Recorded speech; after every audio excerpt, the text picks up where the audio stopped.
guys, welcome back to another video. Unfortunately today the video isn't as positive as it usually is, but I think it's important for us to share everything that happens here, including the good, the bad, and well, the dirty. The good, the bad, and the dirty. Let's show you what this video is all about. As the title suggests, not the most positive of newses, but our quite large pastel girl, who was bred to the crazy boy, the pastel leopard spot-nosed Heterelli xanthic, has laid today. Unfortunately, she did not lay a very good clutch, and I want to go into it a little bit. So she actually laid a total of 7 slugs. They're only just beginning, they weren't laid that long ago, they're only just beginning to go yellow. They're still white underneath. So she unfortunately slugged up this season. There is a reason behind that, and I will share that with you as to why that happened. I think one of the positive things to look at is the fact that although she's laid, she looks really, really good. So it's obviously, being slugs hasn't taken it out of her. She still looks fantastic. She still looks really, really plump. She's completely empty. We've triple checked her. And she's looking really, really, she's lost almost no weight at all. If anything, she's actually still heavier now than she was when she started the season. So a positive thing there. You know, the girl is doing really well. So always a good thing. Ooh, sorry, something fell there. So I suppose that is one of the really good things to note. In terms of slugs, I think what disappoints, well, the worst part of it for me and Jay, I think especially, is when an animal puts in all that effort to try and produce eggs and ends up almost wasting it in infertile eggs. And if anyone who doesn't know what a slug is a term used by the hobby to refer to infertile eggs. So an infertile egg is actually called a slug. And compared to a normal egg, you'll notice that they're a lot smaller, a lot harder, kind of like bouncy rubber ball things. They're just not fertilized eggs basically. So this is what the eggs look like if they're unfertilized, and why we call them slugs. Now we do know why this has happened. I was nervous in a way. I think the first signs really came last night when I actually took a real close look at her, because she was due to lay today. And I just took a quick peek at her, and something wasn't quite right. The swelling wasn't what you'd expect normally. It wasn't uniform. It was mostly towards the tail, so I knew something was up. But what happened, and hopefully we can share our experience, so anyone out there who is starting up or is doing, has started up, can perhaps learn from our mistakes and not repeat them. So the old racks, which you will have seen in our video when we actually reinstalled this room, they were a rack that held 50-litre tubs, and again there were 5 long, so there were 5 across. And how we did it was we used 2 heat mats essentially. So we did 1 heat mat here and then another heat mat to go across, and we had the thermostat at the end. Now what happened was, this on that particular level, we had our thermostats run the whole row rather than a vertical. So obviously with these racks you have 5 tubs. This tub has the thermostat probe and it controls all 5 in the stack. They're all identical heat mats. We did the same thing like this, but what actually ended up happening was the heat mat on this side blew, okay? So it stopped working. And by stopping working, what ended up happening there was, it was now not reading the temperature. So it was set to the correct temperatures. Where it was now cold, the thermostat wasn't getting a message that it was up to the right temperature, and so the other heat mat kept going on full blast. They weren't like that for long, because we do check on them really, really regularly. I check them daily pretty much in terms of temperatures. Obviously I peek in and out throughout the day, and the first sign for me that there was something wrong was the females were all at the front of the tubs. So I was like, okay, everyone's like really ran to the front of this tub, something's not right. And what ended up happening is they overheated essentially. Now temperatures above generally like 31, 32 degrees, it will kill sperm, will kill the male sperm. And that's what obviously happened here.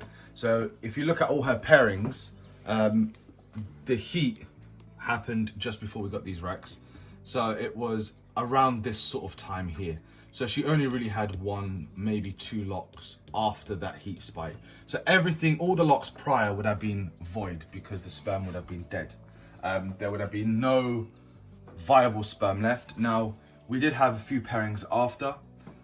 Whether it's a case that they just were too late and she was already too close to ovulation to actually use that sperm, could have been. We never saw like a giant ovulation as you tend to see with others. We knew she was gravid by her behavior, but there wasn't that sort of explosion of size. In addition, obviously, you've also got the idea that she may have had both sets of sperm, but used sperm that had died, so was no longer viable. So she may have used sperm that was deposited more recently in the season, and therefore, you know, where it had died because of that heat spike, is obviously just not usable. What I do recommend to anyone out there is get yourselves one of these, okay? They're inexpensive. They are infrared like temperature guns, and you can use these to really accurately record the temperature. So you point it at where you want to record the temperature. It tells you the temperature on the front. So my hand's currently now 85 degrees. You can switch between Fahrenheit and Celsius for those of you who work in Celsius instead of Fahrenheit. And it's a really good way to check your temperatures. We check ours pretty much every other day. When I come to do spot cleans, or when I come to do waters, or when we're doing anything with the animals, I've always got this to hand. I've got it in my pocket, and as I'm going through, I'll fire into the back, check the hot spot, just make sure all is good. I think the other thing to mention is not to, I mean, we had both of those on a thermostat, and it was a freak accident that heat mat dropped. If we had noticed it sooner, unfortunately that happened overnight. If we had noticed it sooner, we could have done something sooner. Really, if we were to do it again, it would be a thermostat, right? It would be a single thermostat on a single heat mat. And if you're building one at home, try to do that. Try to have one heat mat. You can obviously have multiple tubs, but have only one heat mat run the back of all of them. Because if that heat mat stops working, then the animals will cool rather than overheat, especially during breeding. Obviously, it's the lesser of two evils. You don't want them getting too cold just as much as you don't want them getting too hot. So it's just a lesson that I wanted to share with these. The other reason this is really, really important is don't trust thermostat readings. So, you know, when you set the temperature on a thermostat to, let's say, 90 degrees Fahrenheit, don't trust it as it's now 90 degrees Fahrenheit. We can't show off the thermostats we've got here because they're all pinned to the wall behind all of this. But when we actually set them, they're all different. No two thermostats are set to the same number, but they are all reading the same temperature. So it is a lot of trial and error. You want to know, it's you know, a common expression, but you don't want to guess your temperatures, you want to know them.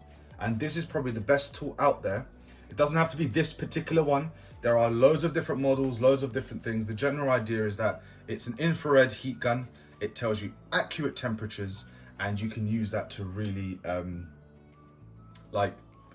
really know what temperatures your animals are at. So that was the sad, unfortunate ending to that clutch. Luckily, because she's doing so well, she will rebound very, very quickly. She's obviously looking great. She's looking fantastic. No clutch there. But to be honest, we don't waste anything here at MJ's. So these unfortunate little slugs are now tasty treats for our Tegu. And we like to recycle. I don't like throwing things away. I mean, she's put her energy and her time and effort into making, you know, these infertile eggs. So, it might be a weird philosophy, but I just like to reuse everything. I don't like anything to go to waste.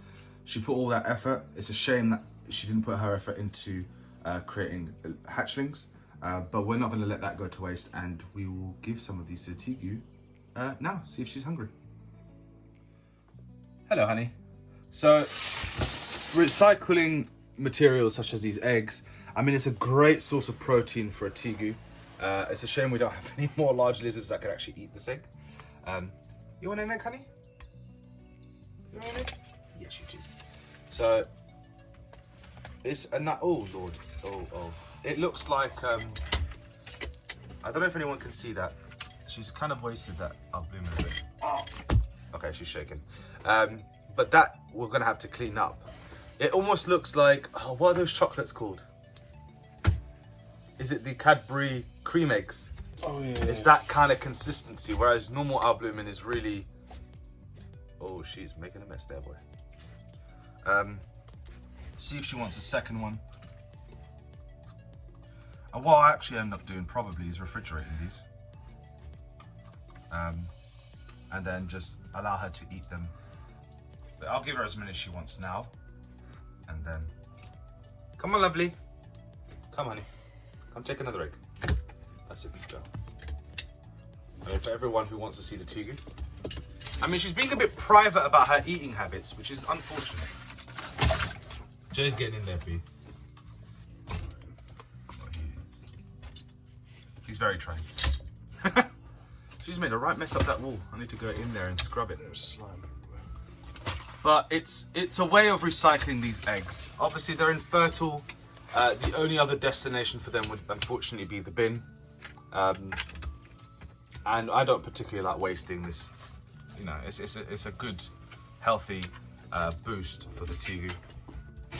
Let me open this up. It's a nice, healthy boost for her. And there she is, scoffing it down. It's that she doesn't want. It's that she doesn't want to be on camera. She's camera shy.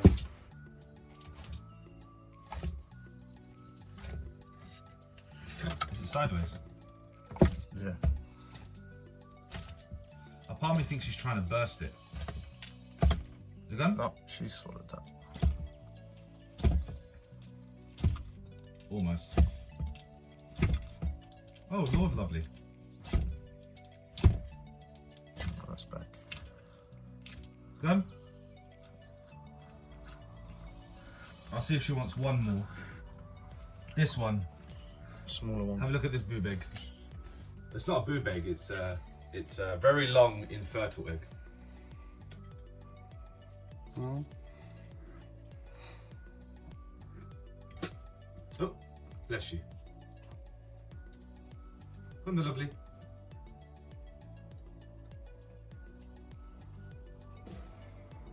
Probably allow her to give her a couple minutes. So yeah, guys, these kind of things do happen. If she doesn't, here, try this one before she takes that. Before she takes it, this one's a bit smaller. I don't want her to struggle with that. What I'll probably do with the rest is actually, when we do end up feeding her, is just like popping them and letting a little bit of the innards flow free, so they're a bit easier for her to eat because they're a bit like rubber balls. She's sneezing.